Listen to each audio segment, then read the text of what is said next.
Hello, and welcome to this edition of Lift Every Voice.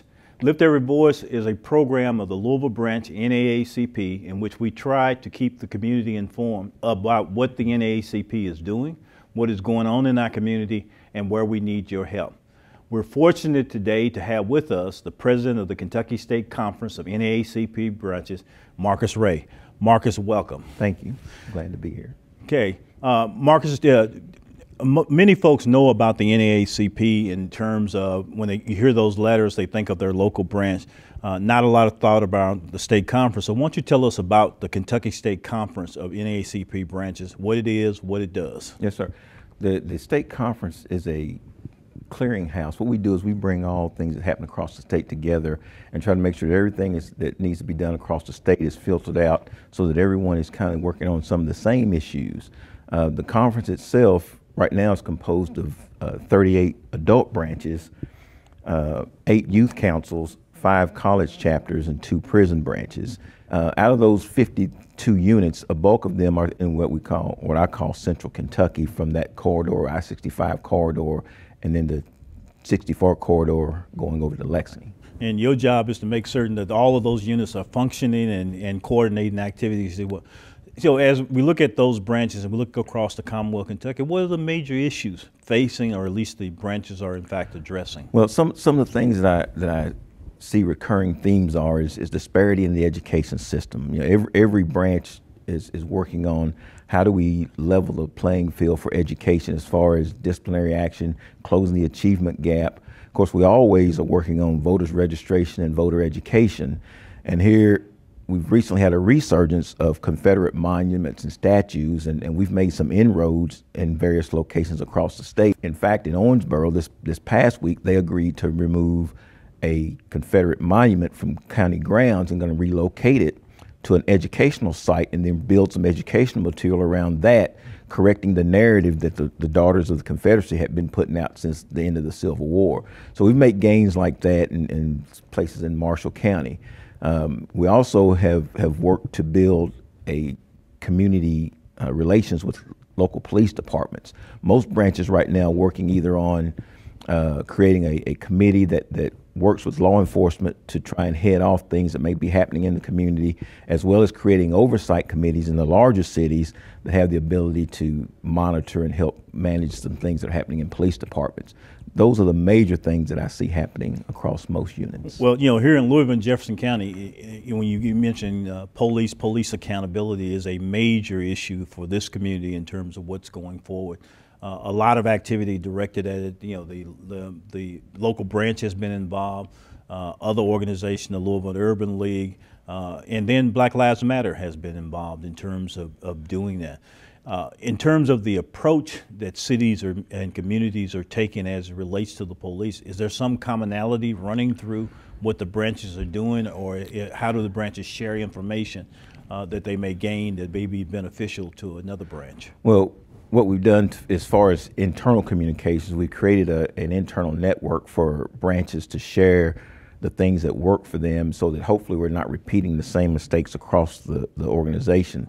And so we gather in there and talk about what's worked for us in other communities.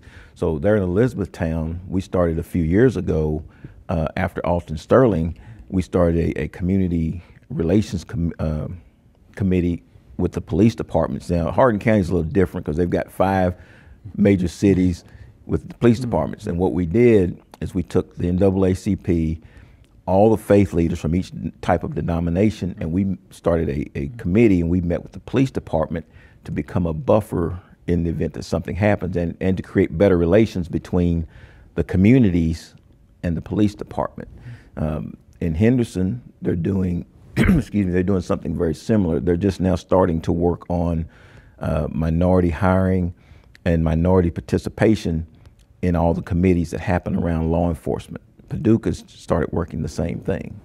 One of the things with what was going on here in Louisville, we were looking at and have looked at, the Illinois State Conference NAACP branches actually entered into a memorandum of understanding with the Illinois FOP, Fraternal Order of Police. Yes. And when they have an understanding with actual principles agreed to, and they were able to fashion that and get that together by getting cooperation and a signed agreement.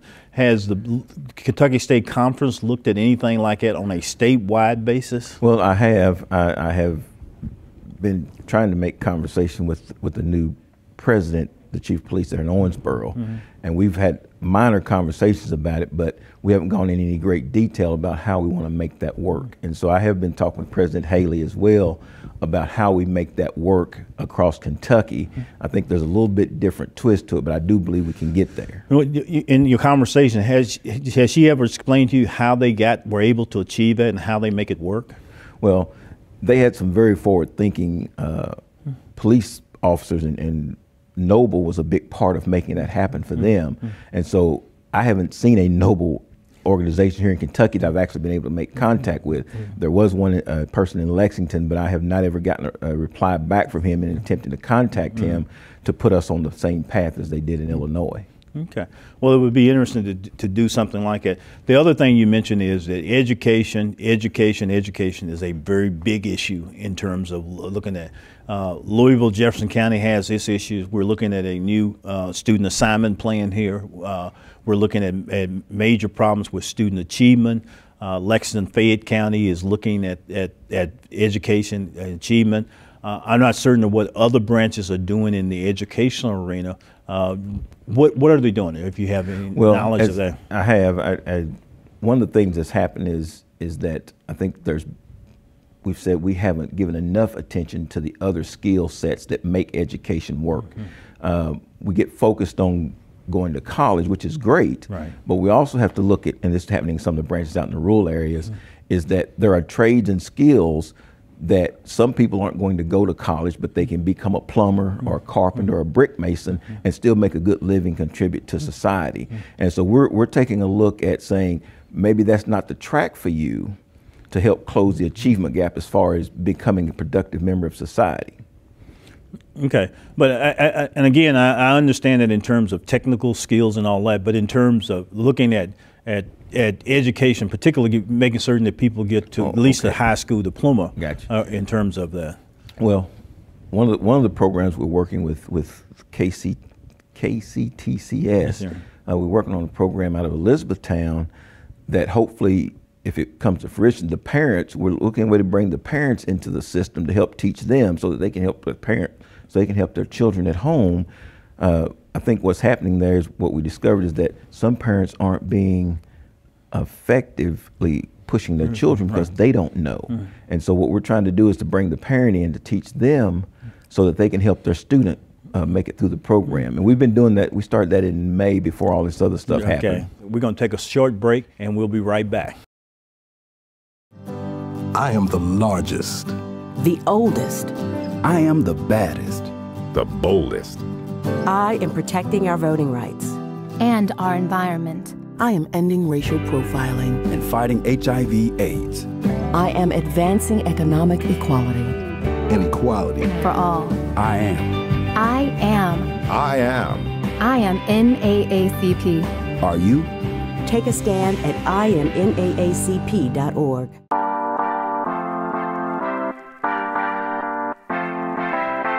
A recent article in Newsweek cited that black colleges produce 70% of all black dentists and doctors, 50% of black engineers and public school teachers, and while HBCUs only account for 3% of the nation's colleges, they account for about 20% of the degrees awarded to African Americans. Did you know that 40% of the African American members of Congress, 50% of African American lawyers, and 80% of African American judges all graduated from an HBCU? Simmons College of Kentucky is just one of America's historically black colleges and universities that can help you pursue and realize your dreams. Simmons College of Kentucky, creating the next generation of thinkers.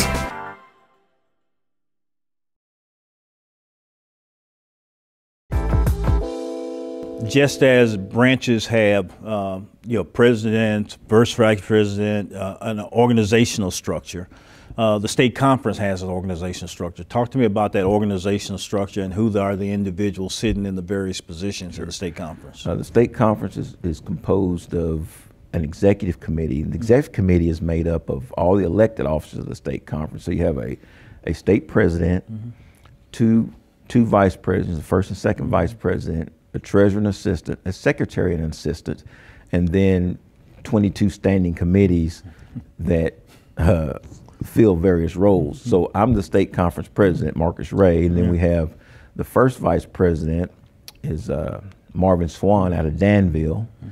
J.W. Cleary is the second vice president. He is out of Paducah. Patricia Beasley is the secretary, and she's out of Danville. Donna Smalls is the assistant secretary, and she's out of Radcliffe. Aaron Cole is the treasurer. He's out of Louisville. And Tracy Curtis is the assistant treasurer, and she is out of Lexington. Okay. And then we have several standing committees. Anita Gaston is our environmental Yeah, you chair. mentioned 22 standing committees. Tell us Yes, about sir. some of those committees. So there are standing committees that help meet the 6 game-changing goals. We have, of course, we have political action, legal redress, environmental, community engagement, press and publicity, health, veterans affairs, criminal justice, and the list goes on. But in particular, I'll talk about environmental justice, legal redress, and criminal justice. Environmental justice is headed by Arnita Gatson, and basically what we do there is we look at things that happen in our community. You know, we find the power plants and the sewer treatment plants, and they always seem to end up in our community, and they have long-term health effects on us that oftentimes go unnoticed. And so what that committee does is it looks at areas, and we try to head off things coming to our community so that we don't have those long-term effects, and then those things that are already there, we look at ways to mitigate them or clean them up or move them out. Okay, so Arnita was a guest on this program was she? a couple of Okay. weeks ago. So we had a great Oh, discussion great. as she talked about projects that she was engaged in, you know, not only here in Louisville, but around the state in terms of doing something.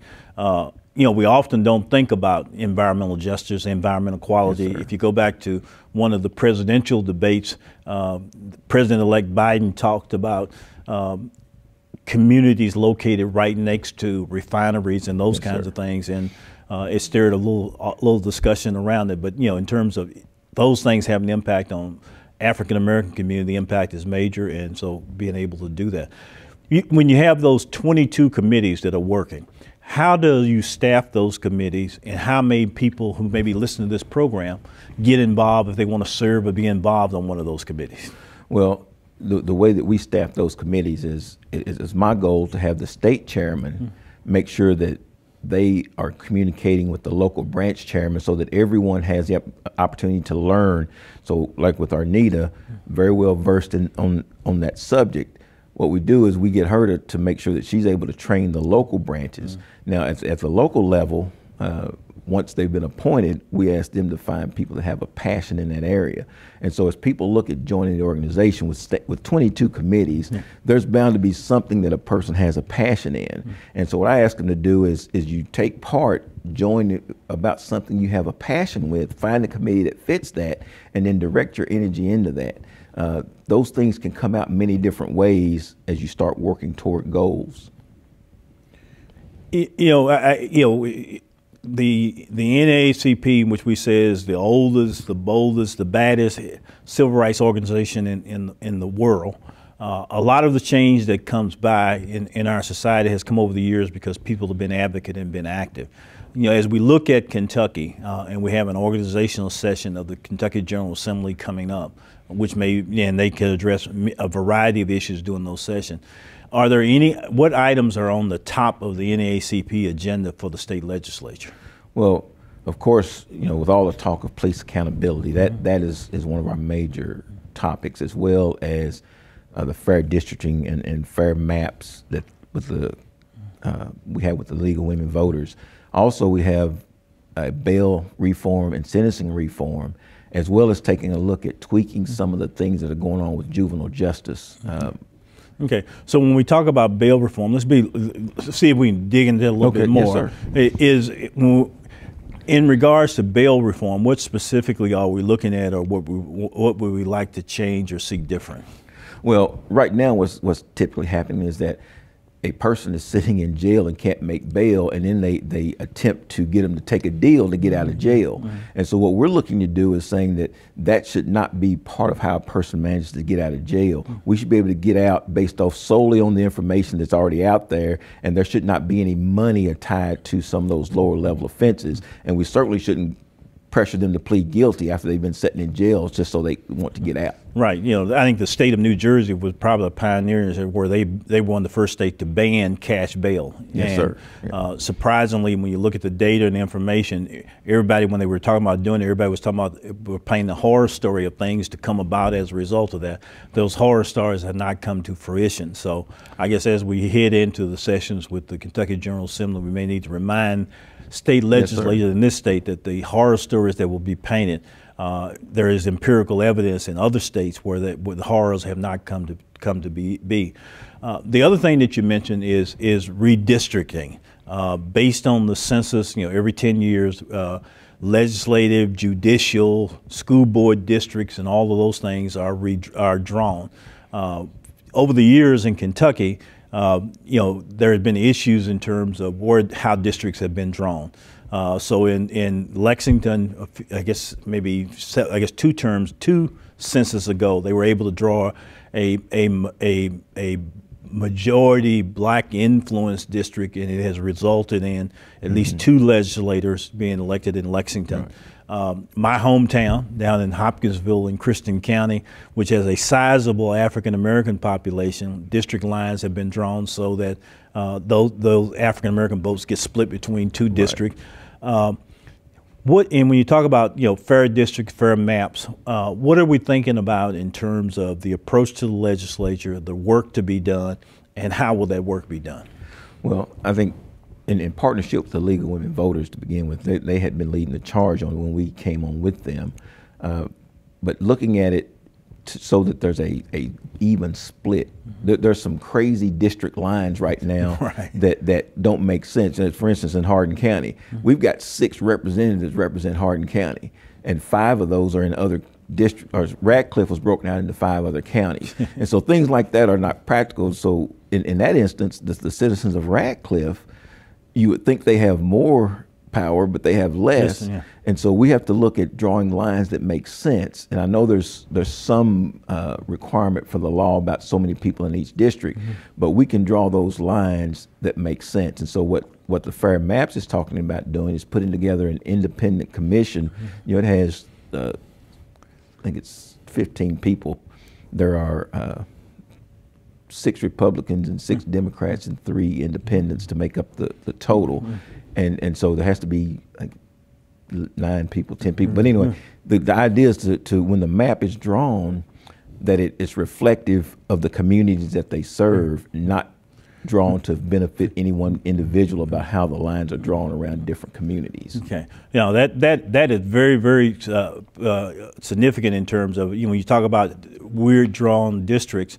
At one point, we had a state representative who was in Jefferson County, and part of his district was over in eastern Kentucky. They had drawn the lines that way. Right. So it really makes a real difference in terms of that. People who are maybe interested in Fair Maps and redrawing the district, how would they get in contact with you to indicate their desire to get some level of involvement and to keep informed? We have the state website, which is kynaacp.org, or you can reach us at a toll-free number, which is 833-622-7229, and that rings into the state conference switchboard, and then the extension for the president is 700. And if you listen to the menu, it'll direct you to all the other branches as well as the state officers and committee chairs. Okay. Well, let's thank you for that. At this point, Marcus, we're going to take a short break, and we'll be right back.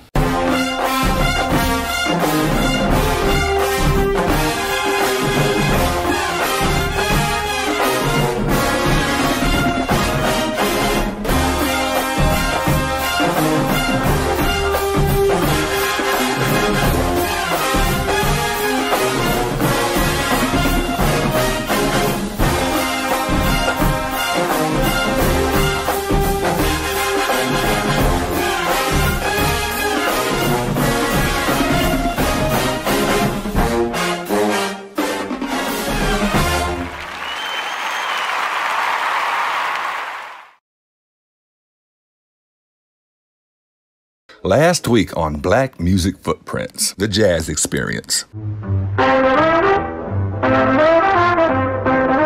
The bombshell in the 1940s. There was such a diverse musical genres of African American music. First of all, there was rhythm and blues.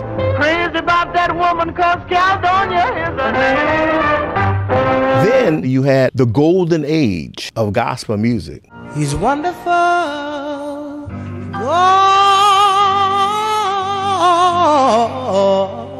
Not only a music that gave hope, but a music that had an artistic value. Then, simultaneously, you had this great music called bebop.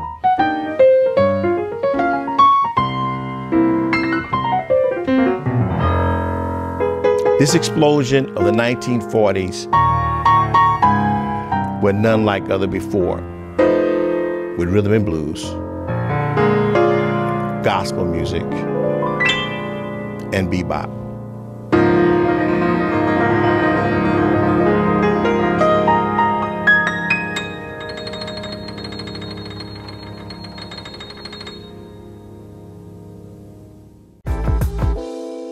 We're back with Marcus Ray, president of the Kentucky State Conference of NAACP branches, and we're really pleased and privileged to have Marcus with us. Marcus, one of the things I did not talk to you about earlier is your involvement with the NAACP, how long you've been involved, how you came to be involved. Well, you know, I've been involved since I was a child. You know, I come from a time when your great-grandmother said, this is what you'll do. And so all through the 70s, I was in the youth council, and of course I got off to college and kind of went and did my own thing. But when I arrived in Elizabethtown in 1988, as soon as I got settled in, I joined the Hardin County branch in 1989, where I've been a member ever since. I've worked in every capacity in the branch. I started out as the branch secretary. I did that for 10 years. I was also a treasurer for 2 years, and then I was a branch president for 8 years. And I spent 5 years working on various committee chairs throughout my time. And so I've been around for what seems like all my life, but as an adult, I've been around since 1989, so since I was 23. Okay, so you know, at a very young age, you got involved and you've been involved. You know, as we look at the state conference, we look at the branches themselves. What is it that we need from community members and communities in general in regards to support for the NAACP? Well, you know, the biggest thing is that we need support as in bodies, but we also need, you know, support in other ways. So one of the things Martin Luther King Jr. said in his letter to the priest, or the Catholic, to the priest conference, not from the, but he was writing to some priests about some things they had not done. And one of the things he says is that, talking to our community, is that you may not be able to support it by being there personally, but you can support it financially. You know, it takes a lot of effort, and a lot of things oftentimes you can attest comes out of our own pockets making these things happen, but because they're important, we want to see them done. And so first off, we need the members. You know, there's nothing like standing in front of a legislator and they know that you have 230,000 members in your organization. You know, I ask this to people all the time when I say, do you know why politicians are afraid of the NRA? It's not because of their guns. It's because they have 5,000 or 5 million members. Right. And think about that. If we had 200,000 members talking to 10 people, then the legislature would be on our side. You know, 200,000 in Kentucky. In Kentucky, yes, sir. There's, based on the census, our last census count, we have roughly 375,000 minorities that live in Kentucky. And so when I look at that, I'm saying 200,000 people, and I'm passionate about an issue, and I'm talking to 10 people, that legislator is going to listen when they know that we have the ability to back up things that we also have to hold them accountable when they do and don't do what we ask them to do.